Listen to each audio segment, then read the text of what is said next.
Hey everyone, welcome to Be Our Guest, live and in colors weekly virtual happy hour with industry professionals. I am Artistic Director Dev Janki. We are a not-for-profit theater based both in New York and Connecticut, and we develop new plays and musicals that promote and celebrate diversity. For more information, make sure to check out our website, liveandincolor.org. I would like to thank my dear friend, Maria Cristina Oliveras, who hosted this show last week. She did an amazing job, and the conversation between her and Francis Jew was super exciting. If you missed it, be sure to go to check out our past videos on our YouTube channel. Now, grab a drink and start leaving your questions for our guests in the comments. Today, I will be speaking with two incredible creatives in the field. You may or may not know a little show they are working on. Please help me in welcoming the resident director of Hamilton, Tiffany Nichole Greene. Hello. Hello. And associate choreographer and global dance supervisor of Hamilton, Stephanie Klemons. Hello. Hi. Thank you for joining me. Hi. It's so good to be here. And good to see Steph. We don't get to see each other. I know. So where are you both right now? Where are you tuning in from? I'm in Houston. I'm from here originally, so I just decided you could be anywhere right now and still get the work done. So I'm here with my family. That's fantastic. And Stephanie? And I'm on Long Island, where I've lived for the last 10 years, so I'm still here. But I've been to New York literally twice since the pandemic hit, so I feel worlds away. Wow. Well, I know the two of you have been super busy during this whole time. Tiffany, I know you're in the middle of rehearsal right now, so thank you for joining us on your break. I hope you get to eat or something at some point. I snuck some food in earlier, so I'm good. Good. I am such a fan of both of you and your work, and you're such an inspiration to me and so many people. I just wanted to talk to you both about what first inspired you to pursue a career in the performing arts as a young person, or maybe not so young person. I had like two phases. The first phase was in elementary school, and I literally got kicked out of the band, and then I got kicked out of orchestra, and all that was left was show choir. And so I joined show choir, and I was like, oh, I love this. And we were doing like choreography, and it felt like storytelling and, these like concerts and events. And then that like swelled and kind of faded. And then I started to really miss theater in college. And I just decided to like jump in and go for it. So it was sort of like, let it go. And if it loves you, it'll come back sort of deal. So I really did let it go. And I like really, really missed it and ended up going back to it and been with it ever since. Yeah. And Stephanie? I grew up in New Jersey, and my mom took me to see a Broadway show when I was pretty young, and I was like totally taken by it. It was Cats. Appealed to, the 6-year-old audience or however old I was. But I loved it. And I loved the dancing and the music and everything about it, from like the band warming up when you came in as an audience member. And I also loved MTV, which obviously now that's not a thing anymore, but I loved the music videos and dancing along with Madonna and Michael Jackson and everybody that was on TV. And my parents just kind of were like, you're into this, but it's not like a thing that you do for real. So it was always just like my very time consuming hobby until I went to college, and I was like, oh, I have to like choose, and I have to tell everybody that this is really what I want to do. So, so I always say like I've been into performing since before I like had reasons for it. It's just kind of something inside of me that I was always drawn to. Yeah, it was Guys and Dolls. Oh, Guys and Dolls. Now that's a good one. That I can understand. Well, I get the Cats thing as well, because it was one of my first shows as well, and that, especially as a dancer, it's sort of get to see that. And then I got to do it years later, which was just even more thrilling. But there was something about that original production that was sort of magical, and I think 100%. A lot of people have that same feeling. Like, I saw Cats, and it was. I think it's gotten a bad rap in recent years. It has. But you know what? There is something magical about it, and it wouldn't be around for this long if it didn't. Yeah, exactly. So I am so excited to have both of you because of the jobs you do. I sort of feel both the jobs that the both of you have with Hamilton are sort of the unsung heroes in the business that people don't know a lot about. I mean, in the business we know about you, but people who are not familiar with how it works, I think it's just, I'm really excited to talk about it. Tiffany, can you explain what a resident director is and does? Yes, absolutely. I honestly, in my interviews, I was like, not to shoot myself in the foot here, but like, what do I even need to do? You know, why do I have to live on tour full time? But there's just so much going on. I note the show twice a week. There are constantly new people coming in and being brought into the show. Contracts are ending at different times, and things people don't think about are like, you know, every new person who comes in needs to learn 2 to 6 tracks. And so, you know, that we're constantly in rehearsal during the day. We're also in rehearsal at night during the show.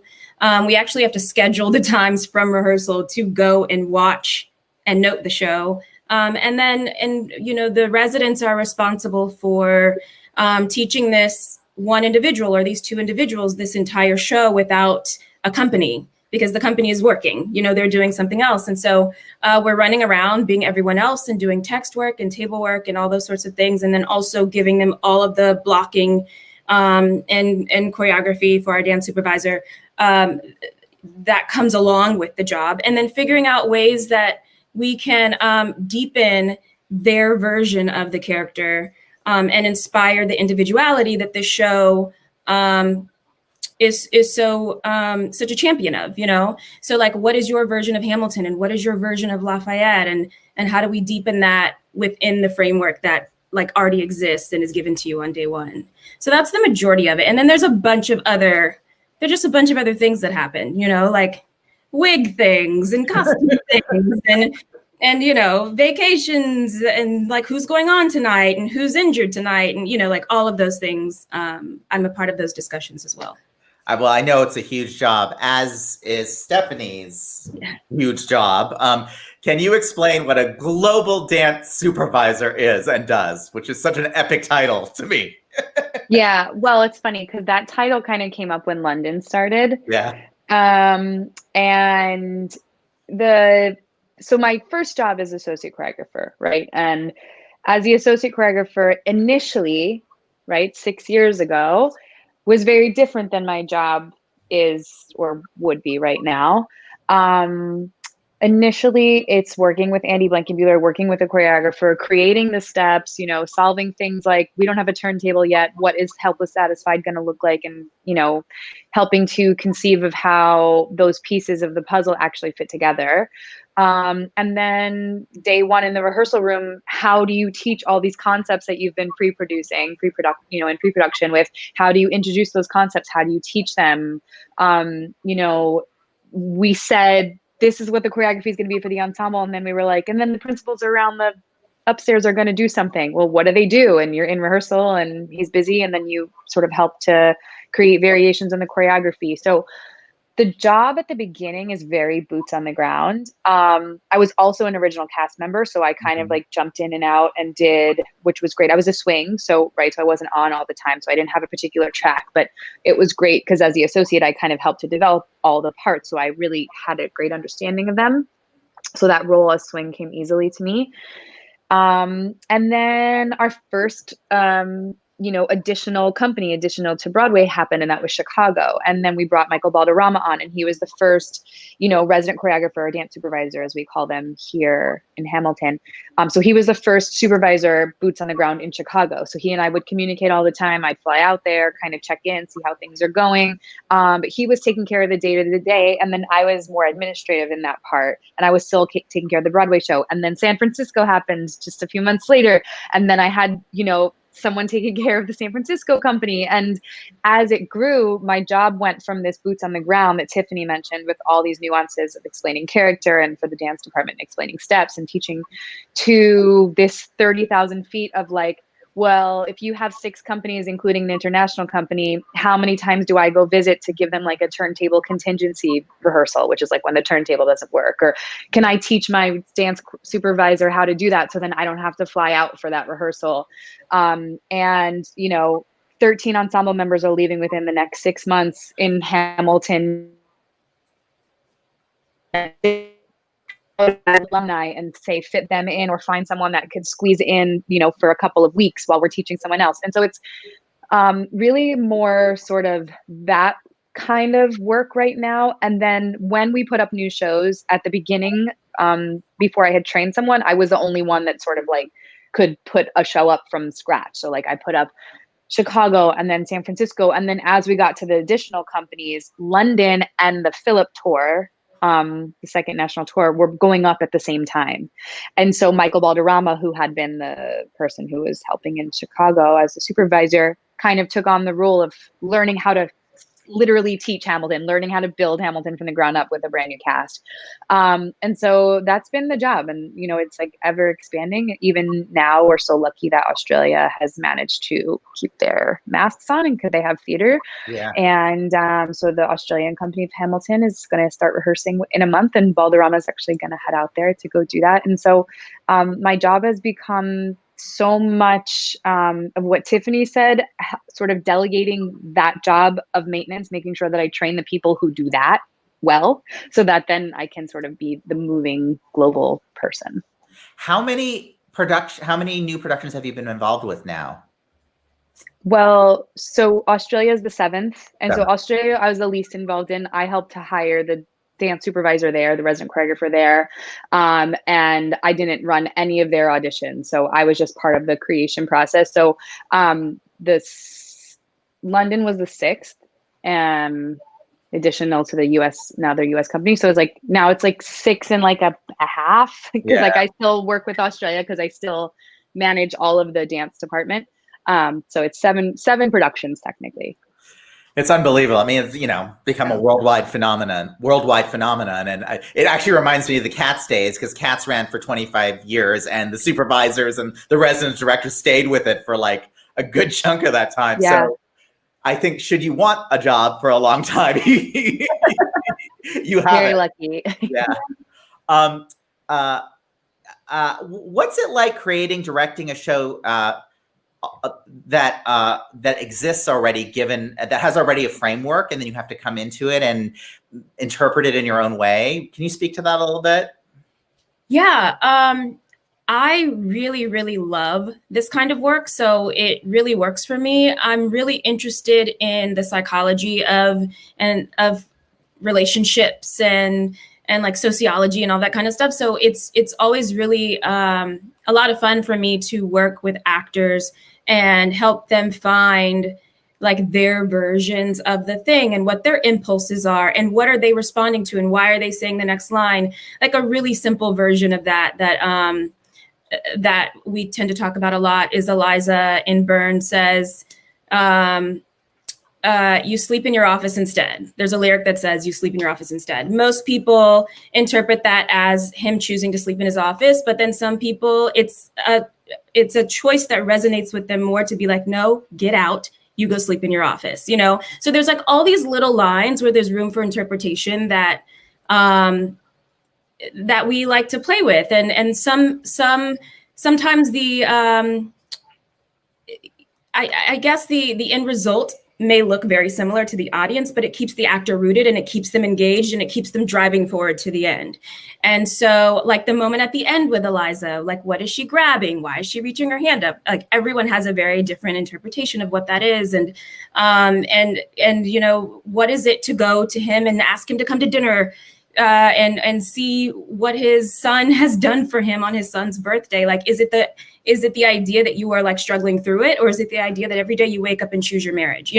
Like I love having those conversations with actors and figuring out, okay, what locks you in? What keeps you grounded? What keeps you rooted in this story? And we can always tell as an audience when someone is clicked in and when they're not clicked in, And so I really enjoy that kind of work. And then there's also freedom inside of it in terms of blocking.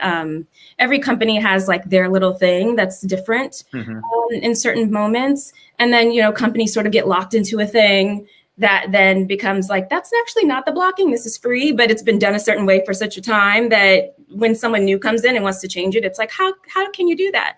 But you can do that. And it keeps everybody on their toes and it keeps it fresh. And yeah, so it's really exciting to watch, you know, the 8th person come in and play this role that you watch every single day, either in rehearsal or on stage, and see something new and find something new.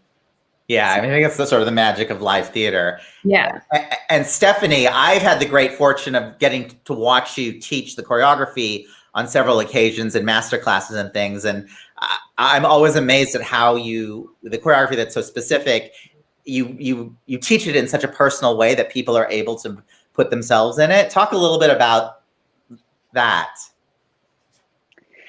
Yeah, I used to say this all the time. So I was a dance captain, also co-dance captain with Michael Balderrama in the Heights. And I used to say that, like, when you can't teach the information anymore with the intention of how it was originally taught, you should, like, step down from your role, because it's so important that in the teaching, right? So you can always perfect and switch and you can work on something forever.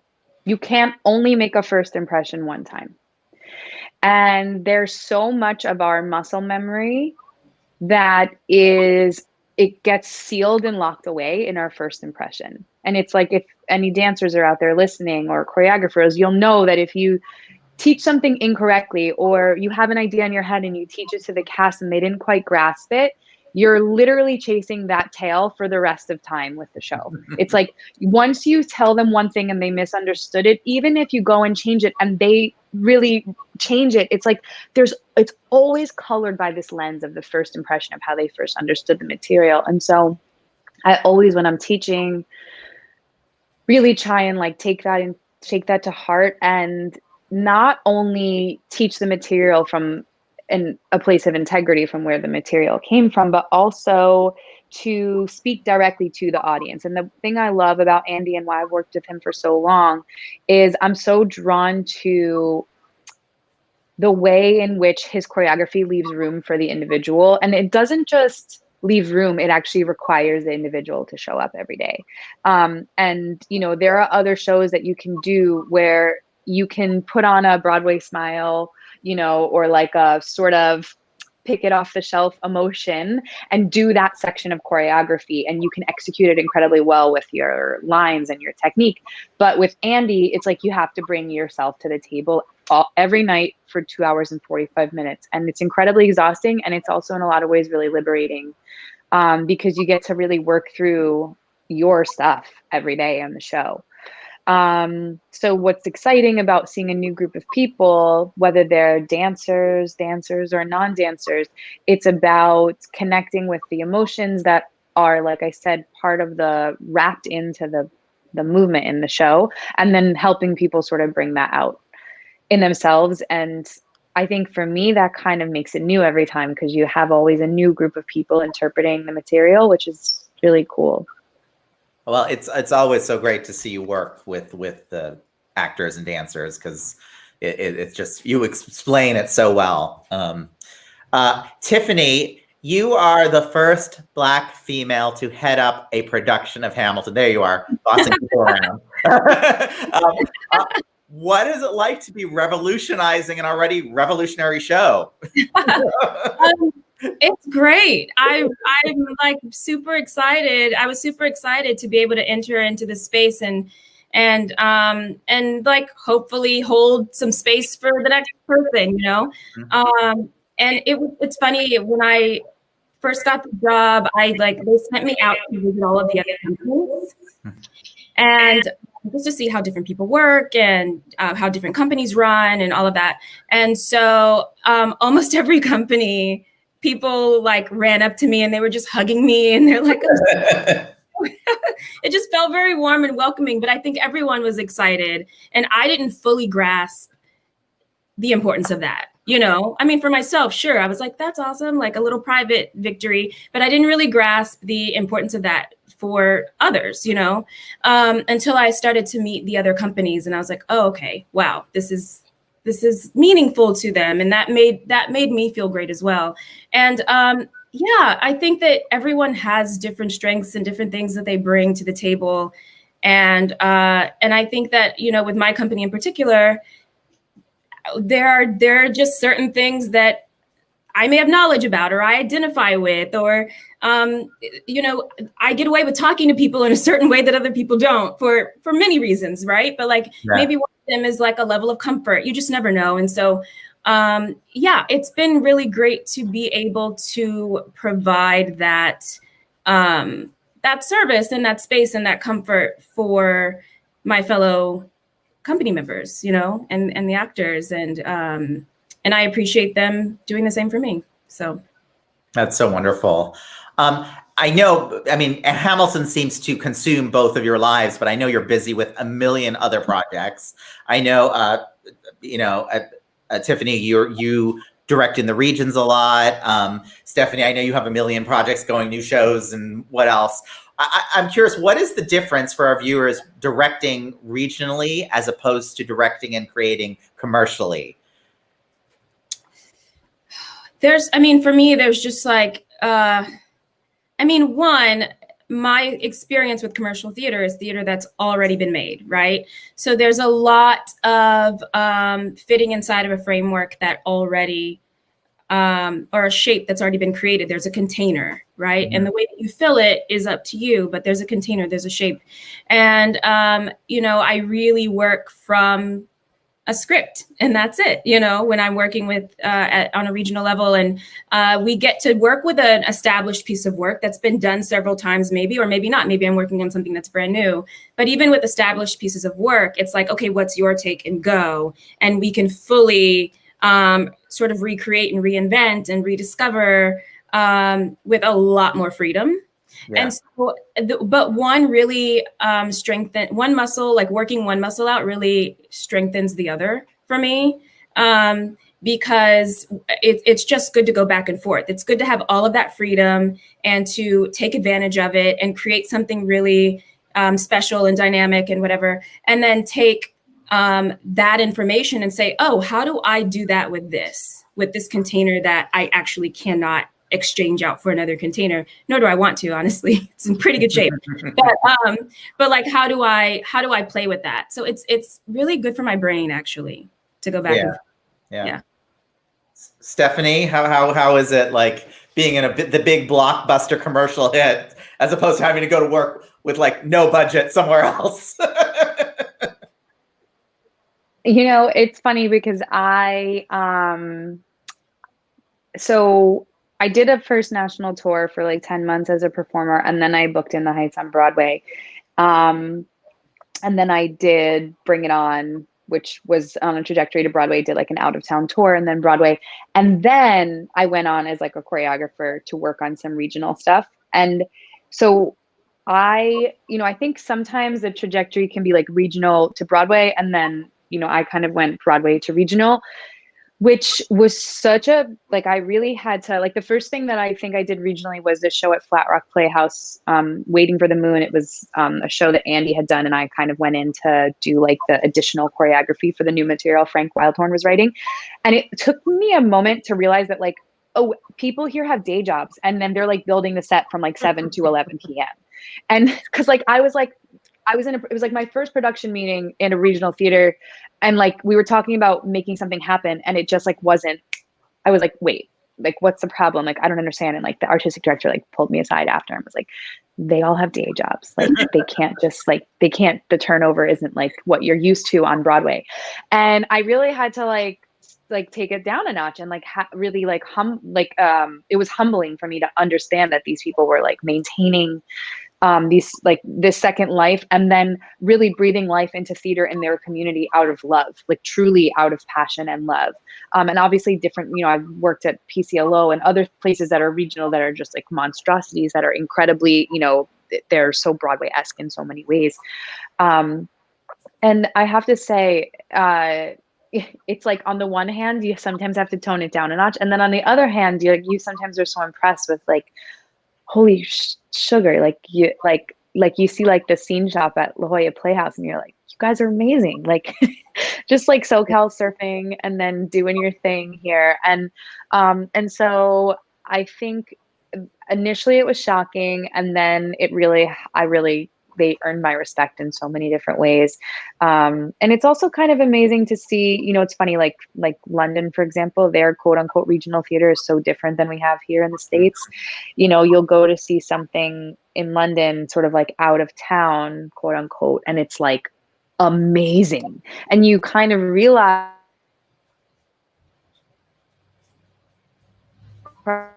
things can build in these regional spaces. I think the unfortunate thing is that in the United States, we don't give as much from funding in schools to, you know, we just don't respect the arts in the way that they do, you know, in London and Europe. Like art and theater was part of their royal court. Like it's like considered a, you know, and we just don't have that same respect here. And but I don't know. I don't want to go down like a negative path, but I also feel like sometimes you realize it's like the magic is really made in those regional spaces, because that's, you know, where this like sort of fringe talent exists and can be honed, and it's really beautiful. Yeah, there's also less pressure. You know what I mean? So people are trying to sell 3,000 tickets a night. They are like just doing the work, and if they are selling 600 tickets a night, they're sold out, you know? Yeah. So yeah, it's a different, I mean, there is pressure, but it's just different. Yeah. Both of you are, in addition to being directors and choreographers and creatives behind the table, you're also both performers. How does one feed the other and vice versa? Because I think both of you maintain that still, right? Yeah, it's tricky for me because directors get hired before actors. And so if I'm doing well with my directing, then I don't have time for acting because I've been hired. It's just that the turnaround time is just different. Yeah. I mean, one informs the other. For one, I have so much respect as an actor for the director in the room because I know what is going on the other side of that table. And I know the production meetings, and, you know, I have a sense of all of the other things, the invisible things that are happening. And I also know I have a lot more trust and faith and respect as a director working with an actor, because I understand the process is not instant, right? You can't just give a note and be like, now you should soak that up and be ready to perform tomorrow. That sometimes like you need time to let it simmer. And so, yeah, it's just walking a mile in somebody else's shoes. It's that sort of feeling. Yeah. And it allows me to have a lot more trust in the process in general, because I've just been able to be in more rooms as a product of, and different kinds of rooms. Yeah. As a product of playing different roles. So. Yeah, I think I would add to that. It's funny because sometimes I feel like I have such a relationship with casting directors that sometimes now, like when I go in to audition for something, I haven't auditioned for Broadway in a while because it got weird after Hamilton. It did. It just, I've been to like 2 dance calls since Hamilton started, and it's weird for everybody. Like the dancers see me walk in the room and they kind of like are like, "What the hell are you doing here?" And then the casting directors are like, "I don't understand." So I haven't quite sorted out Broadway yet, but doing like, you know, commercial and other stuff that comes in is a bit easier because I'm, you know, no one knows me in that world. But yeah, it gets harder and harder to navigate. I think, like Tiffany said, the more successful you are, it gets harder to navigate. It's not that it can't be done, and people do it successfully.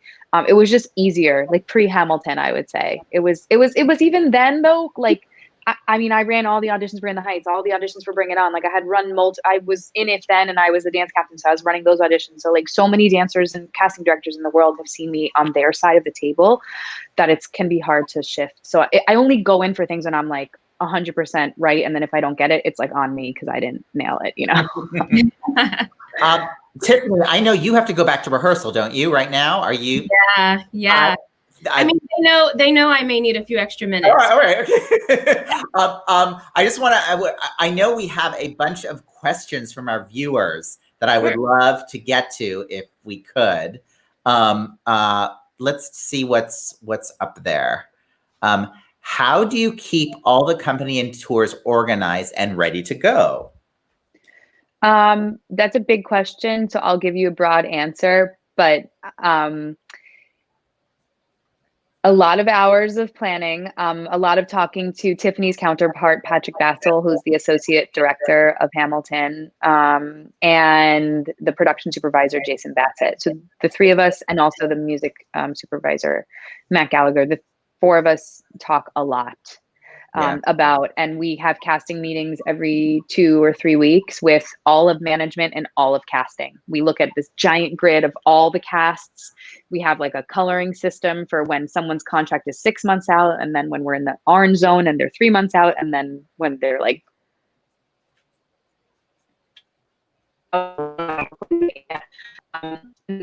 incredible people like Tiffany and all of the resident directors and dance supervisors and all the companies that help us boots on the ground. Wow. Again, a Herculean job for everyone involved, I'm sure.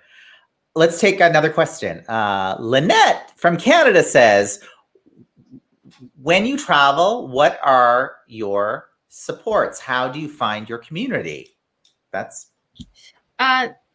really difficult. I mean, we find community within the company, but then we're also coworkers. And so there's a level of professionalism that you want to maintain, and you have to figure out, you know, like with whom can you have a friendship with, you know, a friendship in addition to that, but your partnership as collaborators for the show, like that relationship has to take that's like number one, you know, and then anything else that you build outside of that has to come after and be secondary. And so, but we're a community of people who are sort of in the same boat. And so I think that it tends to work itself out, but it does get difficult. Sometimes on tour, you know, you miss your family or you miss your friends, or your friends are all going somewhere for the weekend and you can't go, you know, those sorts of things happen, but that's just adulting, I think. I think we have one more. What advice would you have to young people wanting to pursue a career in show business? Go for it, Tiff. Woo! I mean, it depends on how young. I just think like you have to practice. You have to keep practicing your craft. And whether that, you know, for some people, education is the way. They want like a formal structure to get in there. For other people, it's just pounding the pavement and not feeling like you, if your first audition is like, if you get your first audition and it's a Broadway show, that's amazing. But if you're not getting those Broadway shows, you still need to be performing somewhere. Yeah. So always be working, always be on somebody's stage, even if it's the one that you make in grandma's basement, I don't know. But like, you always have to be practicing. I think it's super, super important to be practicing and become your own agent. Even if you have an agent, you have to be ready at all times and be ready to promote yourself and do the work. You know, people get on stage and they make it seem like it happens so easily, but there's a ton of work. There's hours and hours and hours of work that go into making it look like it happened in 3 weeks. It never happens in 3 weeks. Yeah, so true. The two of we are sort of out of time, but I want to say that you both are such extraordinary artists. You know, I love watching you on stage. I love the work you do. Thank you for being here. But before we go, Live and in Color has some exciting holiday plans. We're inviting you. We're going to look at a very quick video. Hey, Jaylene. Hey, Ryan. What's up? Did you just get the email? Yeah, it says Live and in Color virtual concert. It's called 2020 Roasting on an Open Fire. Yeah, that's cool. It. They want us to like host it or something, and it's going to air on December 17th, which is super cool. Are we, I don't know, I've never hosted a virtual extravaganza or whatever, or what are we supposed to wear? What do you have? Do you have I don't anything know. You're going to wear? I don't know if I have anything. Let me check.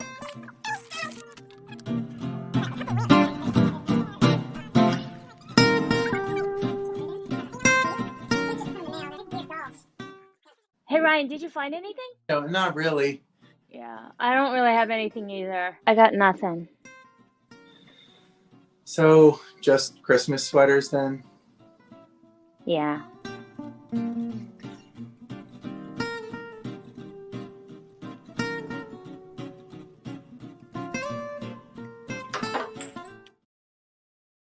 So join us December 17th at 7 p.m. Eastern Time for our virtual holiday extravaganza. 2020 Roasting on an Open Fire, hosted by Broadway's Ryan Duncan and J. Elaine Marcos, featuring a slew of special guests. You're not going to want to miss it. You can get your free tickets now on liveandincolor.org and wear your best holiday sweater. Also, be sure to tune in to be our guest next week when I will talk to Broadway producer of such shows as Ain't Too Proud and American Son, Rashad V. Chambers, producer of Jagged Little Pill and A Raisin in the Sun, Vivek J. Tiwari, and producer of Slave Play, Blair Russell. It's going to be an amazing conversation. Thank you to everyone who tuned in today. If you like what you heard tonight, please subscribe to our YouTube channel for more interviews with industry professionals like these two amazing people. Thank you, Stephanie and Tiffany, for joining me. Stephanie, would you lead us in a little toasty toast before we go? I would love to lead you in a toast. I want everyone to raise their glasses. We're almost at the end of 2020. Ooh. Here's to theater coming back sooner than we know it. Thank you to everyone who's making it happen, virtual and otherwise. Cheers. Cheers. Thank you. Thank you, everyone, for tuning in. See you next week.